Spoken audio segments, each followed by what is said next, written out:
Hello guys, welcome to viral news. देखिए live चल रहा है और लाइव में अभी भी चाहत पांडे की ही बातें हो रही हैं।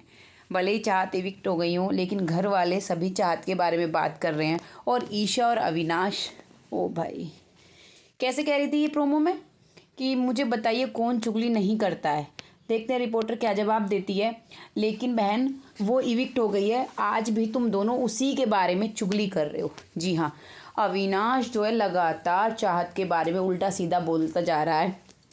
हालांकि जो विवियन है और शिल्पा हैं, इन लोगों ने उसको बोला है, वहीं रजित ने भी चीज़ों को कहा है। इसको पता होता क्या है, पहले तो एक्टिंग वगैरह की बात चल रही होती थी, लेकिन ये पता है चाहत की बात करने लगता है शिल्पा से कि आप नहीं जानते हो, वो लगातार एक्टिंग कर रही थी, वो ऐसी नहीं है जैसी घर के अंदर है, वो घर के बाहर बिल्कुल अलग है, मैं उसे जानता हूँ। तो शिल्पा जी कहती हैं कोई 100 दिन लगातार एक्टिंग नहीं कर सकता है ना, कोई 100 दिन लगातार ऐसे नहीं रह सकता कि जैसा वो नहीं है। तो वो इन चीज़ों को बोलती है। वो कहता है नहीं नहीं, आप नहीं जानते ना उसके बारे में, मुझे बहुत सारी चीज़ें हैं, मैं उसके बारे में बता सकता हूँ, मैं जानता हूँ। तो शिल्पा जी कहती हैं कि ऐसे तो वो भी बहुत सारी चीज़ें तुम्हारे बारे में जानती है, लेकिन उसने कभी ये नहीं बोला कि अविनाश बाहर कैसा है। उसने हमेशा यही बोला है कि अविनाश शूट पर बहुत प्रोफेशनल रहता था, ठीक था वो, है ना। और फिर वो कहती हैं कि वो भी तुम्हारे बारे में बहुत सारी चीज़ें जानती है। उसने कहा है कि जब हम घर से बाहर जाएंगे तो वो बताएगी। और इसके अलावा उसने ये भी कहा है कि जब घर के बाहर होंगे तो वो ईशा को कुछ चीज़ें बताएगी अविनाश के बारे में, है ना।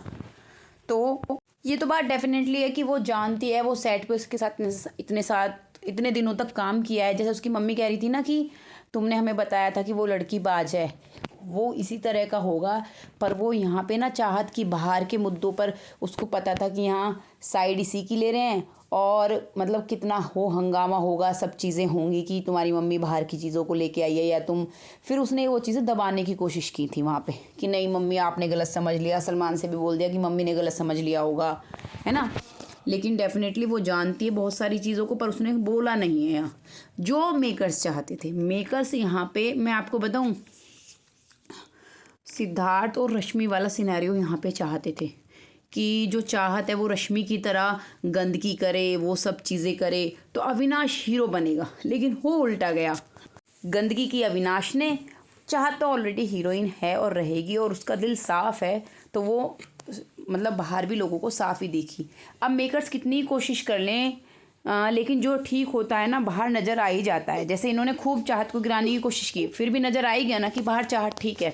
तो जब ये सब चीज़ें बार बार बोल रहा था ना, तो वहाँ पे विवियन बोलते हैं कि जो चीज़ें हो गई उन्हें जाने दो, क्योंकि विवियन भी इंटरेस्टेड नहीं था इसकी ये सब बकवास सुनने में। रजत भी कहता है अरे जो हो गया उसको छोड़ो, आगे बढ़ो, जो बीत गया वो बीत गया, जो बात कल हो गई, आगे बढ़ो। मतलब इस तरह से फिर वो ना बातों को घुमाने की कोशिश करता है, अंडे वंडों की बात करने लगता है, किचन में खाने वाने की। तो उसने अपनी तरफ से काफ़ी कोशिश की कि वो इस नेगेटिविटी में ना पड़े, क्योंकि ऑलरेडी सबको पता है कि बैंड तो बजेगी, है ना, चाहत वाले मामले पे, कि चाहत को भी लोग बाहर पसंद कर रहे हैं। जिसने इतनी बकवास की है ना, बाहर बैंड बजनी तय है।